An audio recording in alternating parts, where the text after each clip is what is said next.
नमस्कार, स्वागत है आप सभी का एक्सप्रेस 100 आप देख रहे हैं और एक्सप्रेस 100 लेकर हाजिर हूं मैं कृतिका। एक्सप्रेस 100 में जहां हम आपके लिए लेकर आते हैं राजनीति, मनोरंजन, देश, दुनिया, खेल और व्यापार जगत की सभी बड़ी खबरों को एक्सप्रेस यानी फटाफट अंदाज में। तो चलिए शुरुआत करते हैं एक्सप्रेस 100 की और देखते हैं खबरें तेज रफ्तार से।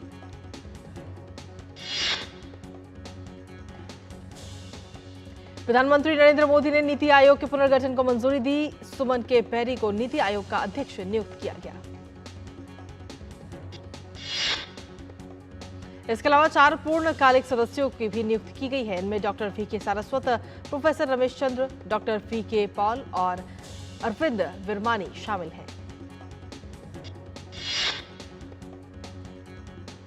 वहीं केंद्रीय मंत्रियों राजनाथ सिंह, अमित शाह, निर्मला सीतारमण और शिवराज सिंह चौहान को पदेन सदस्य बनाया गया है। इसके अलावा 10 विशेष आमंत्रित सदस्य भी बनाए गए हैं। शराब नीति से जुड़े कथित घोटाले में सीबीआई केस में मुख्यमंत्री अरविंद केजरीवाल की जमानत याचिका पर आज दिल्ली हाईकोर्ट में सुनवाई होगी। प्रवर्तन निदेशालय से जुड़े मनी लॉन्ड्रिंग केस में सुप्रीम कोर्ट उन्हें पहले ही राहत दे चुकी है। केजरीवाल ने जमानत के अलावा अपनी गिरफ्तारी को भी दिल्ली हाईकोर्ट में चुनौती दी है। न्यायमूर्ति नीना बंसल कृष्णा इस मामले की सुनवाई करेंगी। खास बात यह है कि इस मामले में केजरीवाल ने जमानत के लिए निचली अदालत में याचिका दाखिल नहीं की, बल्कि सीधा दिल्ली हाईकोर्ट का दरवाजा खटखटाया है। पिछली सुनवाई पर सीबीआई ने इस बात पर आपत्ति भी जताई थी। अरविंद केजरीवाल को इसी साल मार्च में गिरफ्तार किया गया था। सीबीआई भ्रष्टाचार के मामले की जांच कर रही है, तो वहीं ईडी मनी लॉन्ड्रिंग की धाराओं में मुख्यमंत्री के खिलाफ आरोप पत्र दाखिल कर चुकी है। मनीष सिसोदिया, उच्चतम न्यायालय ने दोनों जांच एजेंसियों की ओर से दर्ज केस में जमानत मांगी है। अब 29 जुलाई को मामले में आगे की सुनवाई होगी। सिसोदिया करीब 16 महीनों से जेल में बंद हैं। आम आदमी पार्टी की राज्यसभा सांसद स्वाति मालीवाल से मारपीट मामले में दिल्ली पुलिस ने मुख्यमंत्री अरविंद केजरीवाल के निजी सहायक विभव कुमार के खिलाफ रॉस एवेन्यू कोर्ट में आज आरोप पत्र दाखिल कर दिया है। विभव कुमार को वीडियो कॉन्फ्रेंसिंग के जरिए कोर्ट में पेश किया गया। चार्जशीट पर संज्ञान लेने को लेकर 30 जुलाई को कोर्ट सुनवाई करेगा। कोर्ट ने विभव कुमार की न्यायिक हिरासत की अवधि 30 जुलाई तक बढ़ाई। कलकत्ता हाईकोर्ट ने पश्चिम बंगाल की मुख्यमंत्री ममता बनर्जी को राज्यपाल सीवी आनंद बोस के खिलाफ कोई भी अपमानजनक या गलत बयान देने से रोक दिया है। राज्यपाल द्वारा दर्ज कराए गए मानहानि मामले में हाईकोर्ट ने यह अंतरिम आदेश दिया है। अदालत ने मुख्यमंत्री ममता बनर्जी के साथ तृणमूल कांग्रेस के 2 नवनिर्वाचित विधायकों सायंतिका बनर्जी और रियात हुसैन सरकार तथा पार्टी के नेता कुणाल घोष की ऐसी अपमानजनक बयानबाजी न करने का निर्देश दिया है। इस मामले को लेकर भाजपा तृणमूल सरकार पर हमलावर है। पश्चिम बंगाल विधानसभा में नेता विपक्ष शुवेंदु अधिकारी ने कहा कि ये कितना शर्मनाक है कि एक मुख्यमंत्री को इस वजह से बयानबाजी से रोकना पड़ रहा है क्योंकि वो नहीं जानती कि उन्हें क्या बोलना है। पश्चिम बंगाल भाजपा के वरिष्ठ नेता शुवेंदु अधिकारी ने राज्य सरकार पर जोरदार हमला बोला। उन्होंने कहा कि ईसीआई को बंगाल में इलेक्शन गाइडलाइन बदलना चाहिए। शुवेंदु अधिकारी ने कहा कि टीएमसी ने गुंडों को पोलिंग एजेंट बनाकर रखा है। शुवेंदु अधिकारी राज्यपाल सीवी आनंद बोस से मिले, जहां उन्होंने ज्ञापन सौंपा। इसके साथ ही उन्होंने सोशल मीडिया प्लेटफॉर्म के जरिए जानकारी साझा की, जिसमें विधानसभा उपचुनाव पर चौंकाने वाले खुलासे किए हैं। उन्होंने ममता सरकार पर बड़ी संख्या में मुसलमानों को चुनावी ड्यूटी पर तैनात करने का आरोप लगाया। शुवेंदु के अनुसार रायगंज विधानसभा उपचुनाव में ड्यूटी पर सिर्फ मुसलमान लगाए गए। साथ ही आपको बता दें कि रायगंज भाजपा की पक्की सीट है, फिर भी उपचुनाव में बीजेपी हार गई। उन्होंने इस बेहद महत्वपूर्ण आंकड़े पर ध्यान देने की आवश्यकता पर भी जोर दिया। अयोध्या में सुरक्षा व्यवस्था को परखने के लिए राष्ट्रीय सुरक्षा गार्ड एनएसजी की टीम आज यहां पहुंचेगी। दरअसल अयोध्या में एनएसजी का हब बनाने की तैयारी है। यहां एनएसजी की टुकड़ी स्थायी रूप से तैनात की जाएगी। इसी सिलसिले में एनएसजी की एक टुकड़ी अयोध्या पहुंच रही है। ये टीम यहां 4 दिन तक रहकर राम जन्मभूमि और आसपास की सुरक्षा परखेगी। ये टीम अयोध्या में 20 जुलाई तक रहेगी। दरअसल अयोध्या में राम मंदिर का निर्माण होने के बाद से आतंकी खतरे की आशंका बढ़ी है। इस प्रकार के खतरों से निपटने की योजना पर केंद्र सरकार काम कर रही है। हर रोज 1 लाख से ज्यादा श्रद्धालु यहां दर्शन के लिए पहुंच रहे हैं। बाल विवाह जैसी कुप्रथा के खिलाफ आज रिपोर्ट जारी की जाएगी। इस रिपोर्ट को राष्ट्रीय बाल अधिकार संरक्षण आयोग और बाल विवाह मुक्त भारत संस्थान ने मिलकर तैयार किया है। इसे खासतौर पर आज विश्व अंतर्राष्ट्रीय न्याय दिवस पर जारी किया जाएगा। इस मौके पर राष्ट्रीय बाल अधिकार संरक्षण आयोग के प्रमुख प्रियंका कानूनगो और बाल विवाह मुक्त भारत संस्थान के संस्थापक भुवन रिभू मौजूद रहेंगे। यूपी सरकार ने डिजिटल अटेंडेंस पर फिलहाल रोक लगा दी है। बेसिक शिक्षा विभाग की ओर से डिजिटल हाजिरी के आदेश जारी किया गया था। शिक्षक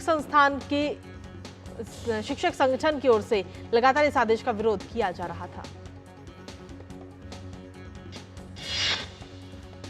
इस मामले में मुख्य सचिव मनोज कुमार सिंह की अध्यक्षता में मंगलवार को बैठक हुई। इसके बाद इस पर रोक का निर्णय लिया गया। सरकार के इस फैसले का सभी शिक्षक संगठनों ने स्वागत किया है। दिल्ली में बनने वाले केदारनाथ मंदिर के लिए केदारनाथ में सोना चोरी के आरोपों को बद्रीनाथ केदारनाथ मंदिर समिति सिरे से खारिज किया है। पूरे मामले को उन्होंने राजनीति से प्रेरित बताया।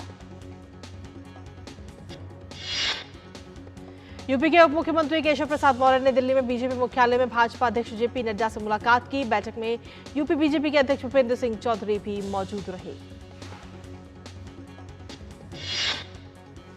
सूत्रों के मुताबिक 1 घंटे तक चली इस बैठक में यूपी के राजनीतिक विषय पर चर्चा हुई। संगठन और सरकार के बीच सामंजस्य रहे। इसके लिए मिलकर प्रदेश के विकास के लिए काम करने पर बातचीत हुई। दरअसल यूपी की 10 सीटों पर उपचुनाव होने हैं और बीजेपी ने सभी सीटों पर जीतने के लक्ष्य पर भी चर्चा की है। ये भी बताया जा रहा है कि इस बैठक में इस बात पर भी चर्चा हुई कि सार्वजनिक रूप से बीजेपी नेता विवादित बयान देने से बचें।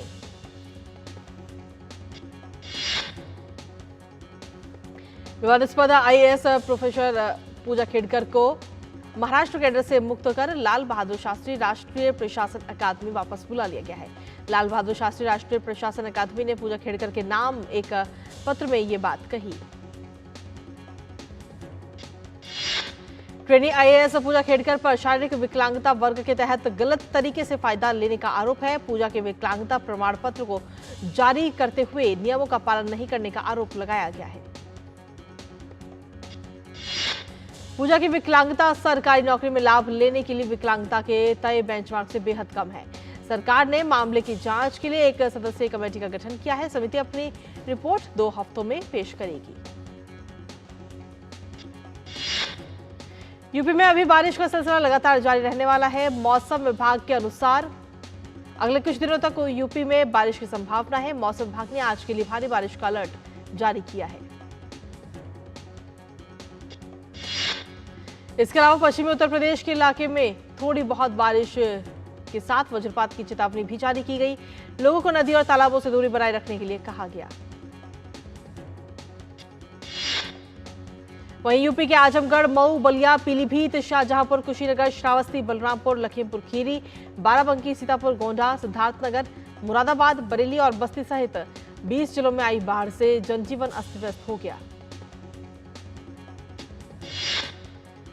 गंगा, गोमती, शारदा समेत कई नदियां खतरे के निशान से ऊपर बह रही हैं। वाराणसी में गंगा का जलस्तर तेजी से बढ़ रहा है। बाढ़ से कुल 20 जिलों के 69 तहसीलों के 1571 गांव प्रभावित हुए हैं। यूपी में बाढ़ के कारण अब तक लगभग 15 लाख लोग प्रभावित हुए हैं। कई गांवों का संपर्क कटने से वो टापू में तब्दील हो गए। मुख्यमंत्री योगी आदित्यनाथ भी बाढ़ की स्थिति पर नजर बनाए हुए हैं। केरल में मूसलाधार बारिश से आम जीवन अस्त व्यस्त हो गया है। प्रशासन ने आज 8 जिलों के शिक्षण संस्थानों में छुट्टी की घोषणा कर दी है। जिन जिलों में छुट्टी घोषित की गई उनमें कन्नूर, कोझिकोड, वायनाड, पलक्कड़, त्रिशूर, इडुक्की, अल्पुझा और कोट्टायम शामिल हैं। इन जिलों में ट्यूशन केंद्र, आंगनबाड़ी और पेशेवर शिक्षा संबंधित महाविद्यालयों सहित सभी शिक्षण संस्थानों में छुट्टी रहेगी। भारतीय मौसम विभाग ने राज्य में अगले 4 दिनों तक भीषण वर्षा की चेतावनी जारी की है। मल्लापुरम, कोझिकोड, वायनाड, कन्नूर और कासरगोड जिलों में वर्षा का ऑरेंज अलर्ट जारी किया गया। गुजरात के कई हिस्सों में पिछले 24 घंटे में भारी बारिश हुई, जिससे कई इलाके जलमग्न हो गए, तो वहीं गुजरात में आज के लिए मौसम विभाग ने भारी से बहुत भारी बारिश का अलर्ट जारी किया है। गुजरात के जामनगर, खंभालिया, ओखा, द्वारका, पोरबंदर, सोमनाथ, दीव, ऊना, बेरावल और भावनगर सहित सौराष्ट्र के पूरे समुद्र तट पर बहुत भारी बारिश की चेतावनी जारी की गई। गुजरात में हो रही भारी बारिश के बाद हालात बेहद खराब है। सुरेंद्रनगर, नवसारी और जूनागढ़ में बारिश के बाद आम जनजीवन बुरी तरह से प्रभावित है। सड़कें जलमग्न है, मोहल्लों में पानी भर गया है, यातायात व्यवस्था ठप है। असम में बाढ़ की स्थिति में सुधार हुआ है और बाढ़ से प्रभावित लोगों की संख्या घटकर करीब 4 लाख हो गई है। हालांकि पिछले 24 घंटे में धेमाजी में एक और व्यक्ति की मौत होने के साथ ही इस साल मरने वालों की संख्या 97 हो गई है। ब्रह्मपुत्र सहित अन्य नदियों में जलस्तर धीरे धीरे कम हो रहा है। फिलहाल 16 जिलों के 1021 से ज्यादा गांव बाढ़ की चपेट में हैं। 2,80,000 से ज्यादा बड़े जानवर और 1,60,000 छोटे जानवर प्रभावित हुए हैं।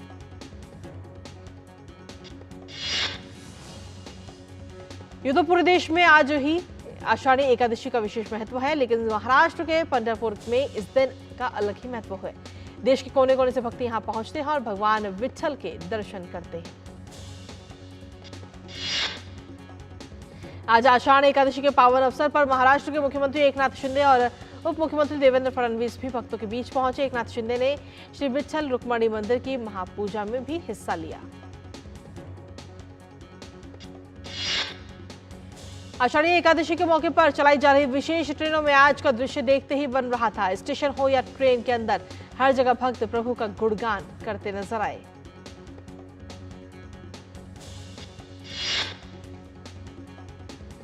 केंद्रीय गृह मंत्री अमित शाह ने देशवासियों को आषाढ़ी एकादशी की शुभकामनाएं दी हैं। उन्होंने एक्स पर लिखा कि विट्ठल माउली की पूजा के लिए प्रसिद्ध इस मंगल दिवस के अवसर पर सभी बारकरियों भक्तों को शुभकामनाएं। श्री विट्ठल और रखुमाई हम सभी को सुख, समृद्धि और प्रगति का आशीर्वाद दें।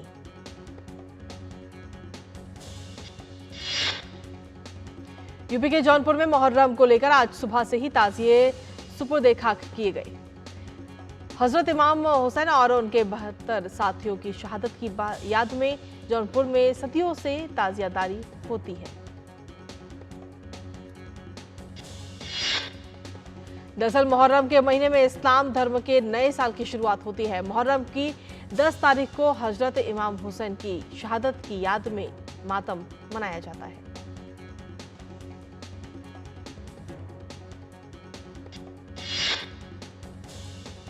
और एक्सप्रेस 100 में खबरों का सिलसिला लगातार जारी। वक्त एक छोटे से ब्रेक का, आप बने रहिए हमारे साथ।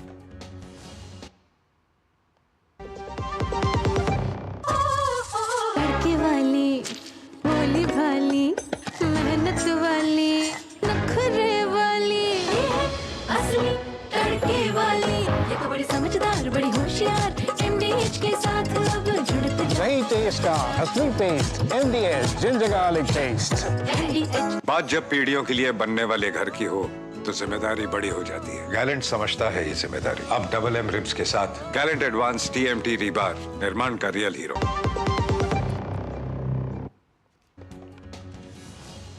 और ब्रेक के बाद एक बार फिर से स्वागत है आप सभी का वापस होगा एक्सप्रेस 100 का। अंतर्राष्ट्रीय मुद्रा कोष में निजी खपत, खासतौर से ग्रामीण क्षेत्रों की बेहतर संभावनाओं का हवाला देते हुए वित्त वर्ष 24 के लिए भारत का वृद्धि अनुमान 0.2% बढ़कर 7% कर दिया गया। इटली में G7 व्यापार मंत्रियों की बैठक के मौके पर केंद्रीय वाणिज्य मंत्री पीयूष गोयल की द्विपक्षीय वार्ताओं का दौर जारी है। पिछले एक महीने में प्रमुख मंडियों में चना, तुर और उड़द की कीमतों में 4% की गिरावट आई है। सरकार ने खुदरा दुकानदारों से ग्राहकों को राहत प्रदान करने के लिए उचित प्रॉफिट मार्जिन वसूलने का कहा है। कपड़ा और परिधान निर्यात में जून में साल दर साल 1.63% की बढ़त देखी गई, जबकि कपड़ा निर्यात में 0.5% बढ़त हुई है, तो वहीं परिधान में शिपमेंट 3.6% बढ़ा है।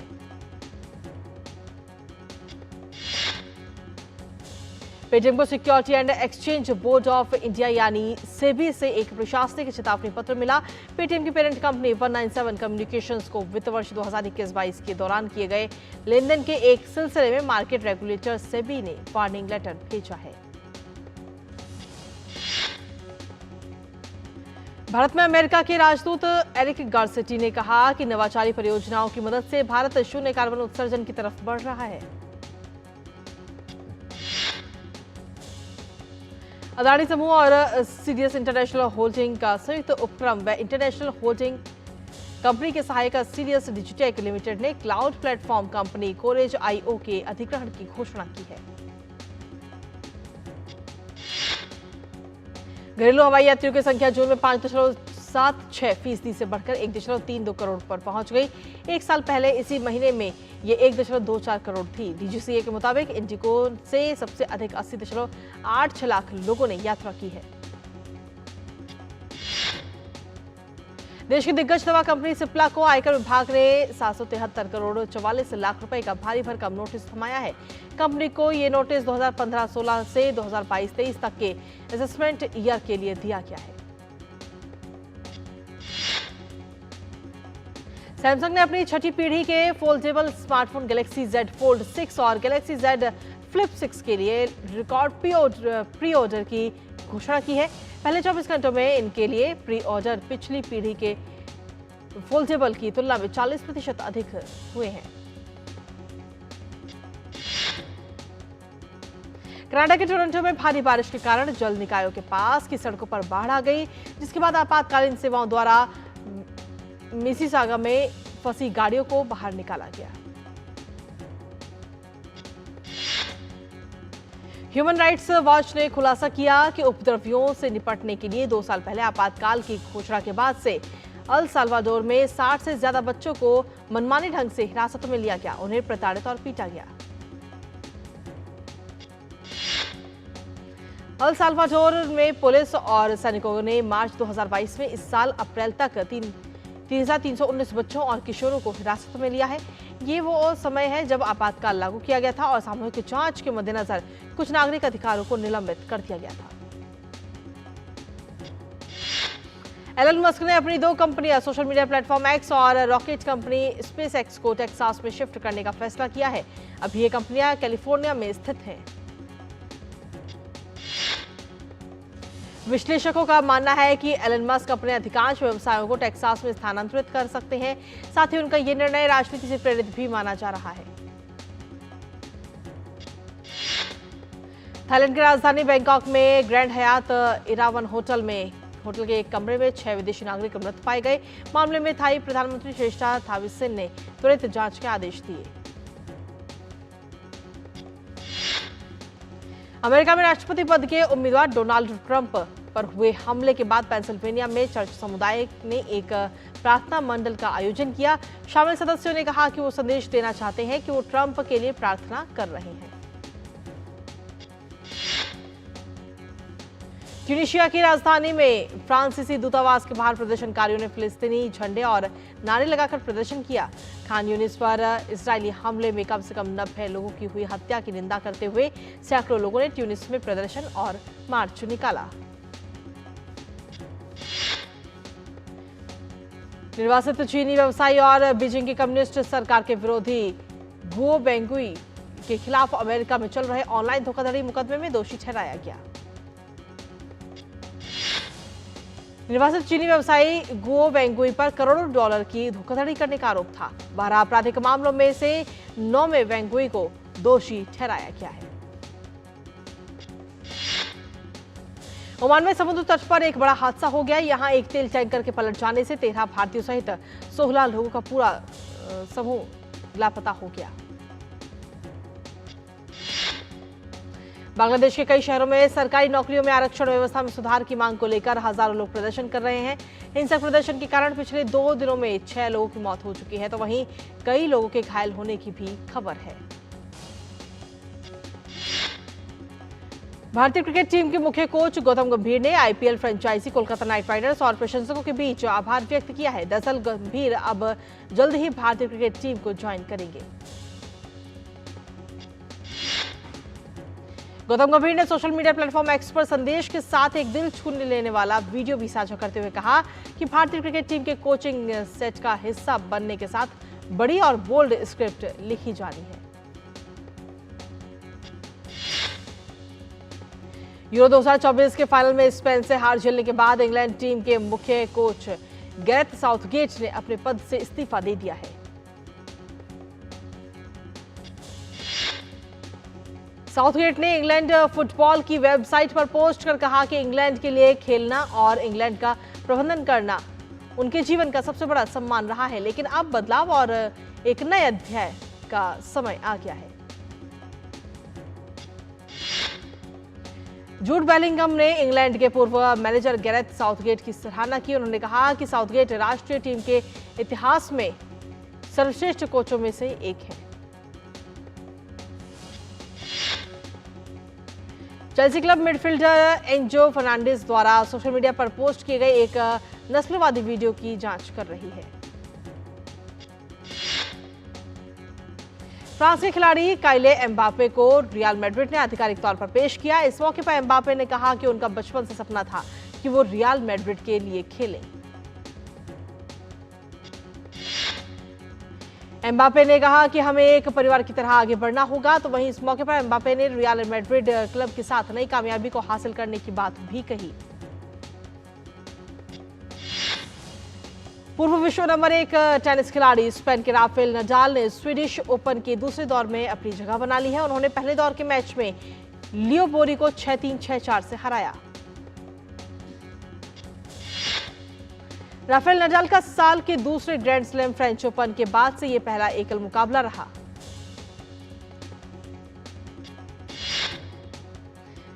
पेरिस पुलिस ने पेरिस ओलंपिक 2024 के एथलीटों के लिए 185 किलोमीटर की विशेष लेन बनाई। साथ ही सड़क मार्गों को सुरक्षित करने के लिए पेरिस के आसपास पुलिस अधिकारियों को भी तैनात किया गया। पेरिस ओलंपिक के दौरान उबर से सीन नदी में पर्यटकों के लिए निःशुल्क क्रूज यात्रा शुरू की गई। उबर ने इस क्रूज यात्रा को 28 जुलाई से 3 अगस्त तक फिर चलाने की घोषणा की है। पेरिस ओलंपिक के लिए निशानेबाजी की तैयारियों पर डीडी न्यूज से बातचीत में एनआरएआई के महासचिव कुंवर सुल्तान ने कहा कि इस बार भारत निशानेबाजी के बड़े दल के साथ जा रहा है। उन्होंने निशानेबाजी में पदक की भी उम्मीद जताई। वाटर स्पोर्ट्स कयाकिंग और कैनोइंग स्टार बिल्किस और पेरिस ओलंपिक में ज्यूरी सदस्य के रूप में भारत का प्रतिनिधित्व करेंगी। प्रतिष्ठित ओलंपिक खेलों में बिल्किस ज्यूरी की भूमिका निभाने वाली पहली भारतीय महिला हैं। ओलंपिक के लिए ज्यूरी सदस्य के रूप में चुने जाने को बिल्किस एक बड़ी उपलब्धि मानती हैं। उन्होंने कहा कि ये उनके लिए एक सपने के सच होने जैसा है। बिल्किस मीर इससे पहले चीन में हुए पिछले एशियंस गेम्स में भी जूरी मेंबर थीं। महाराजा का ओटीटी पर दबदबा दिखा। विजय सेतुपति की ये फिल्म शीर्ष स्थान पर काफी ट्रेंड कर रही है। तेलुगु अभिनेता कोनिजेला रामचरण का लंदन के तुसाद म्यूजियम में मोम का पुतला लगाया जाएगा। कद और काठी की नाप देने के लिए रामचरण लंदन पहुंचे हैं। सोल्जर फिल्म के सीक्वल सोल्जर 2 की शूटिंग अगले साल शुरू होगी। अभिनेता बॉबी देओल और अभिनेत्री प्रीति जिंटा इस फिल्म में फिर साथ नजर आएंगे। बिग बॉस से निकलने के बाद दिल्ली की वड़ा पाव गर्ल के नाम से फेमस चंद्रिका गेरा दीक्षित का उनके पति ने जोरदार स्वागत किया। रिलीज से पहले विकी कौशल और तृप्ति जिमरी की फिल्म बैड न्यूज को लगा बड़ा झटका। सेंसर बोर्ड ने कई दृश्यों को काटा। बैड न्यूज फिल्म की एक्ट्रेस तृप्ति जिमरी पहले दिग्गज अभिनेत्री श्रीदेवी के साथ मॉम फिल्म में अपना काम कर चुकी हैं। सोशल मीडिया पर उनके एक साथ में खींची तस्वीर भी वायरल हो रही है। अनंत अंबानी और राधिका मर्चेंट की शादी में देश के कई चर्चित साधु संत और कथावाचक भी आशीर्वाद देने के लिए पहुंचे। इस दौरान ज्योतिर्मठ के शंकराचार्य स्वामी अभय मुक्तेश्वरानंद और द्वारका पीठ के शंकराचार्य स्वामी सदानंद सरस्वती भी इस कार्यक्रम में शामिल हुए। बिग बॉस ओटीटी 3 में हाल ही में अदनान शेख ने वाइल्ड कार्ड के माध्यम से प्रवेश किया है, लेकिन पहले ही दिन उन पर घर से बाहर होने का खतरा मंडरा रहा है। बिग बॉस ने भी उन्हें जमकर फटकार लगाई है।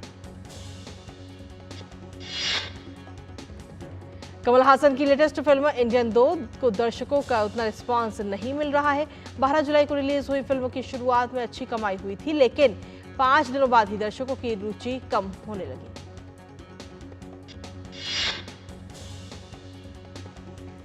इन दिनों लोग फिल्म बैड न्यूज की गाने तौबा तौबा पर जमकर झूम रहे हैं। गाने पर रील भी खूब बन रही है। इस गाने को वॉस्को मार्टी ने कोरियोग्राफ किया है। ओमजी सिनेवर्ल्ड और नीरू बाजवा एंटरटेनमेंट की नई पंजाबी मनोरंजक फिल्म बहानी पंजाब ने 25 जुलाई 2025 को सिनेमाघरों में रिलीज होगी।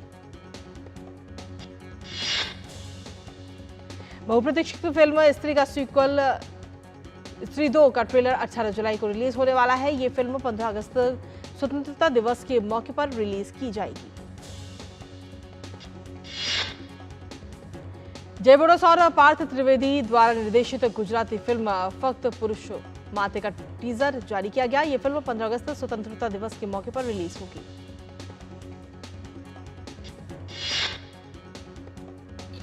और इसी के साथ फिलहाल एक्सप्रेस 100 में मुझे और हमारी पूरी टीम को दीजिए अनुमति। नमस्कार।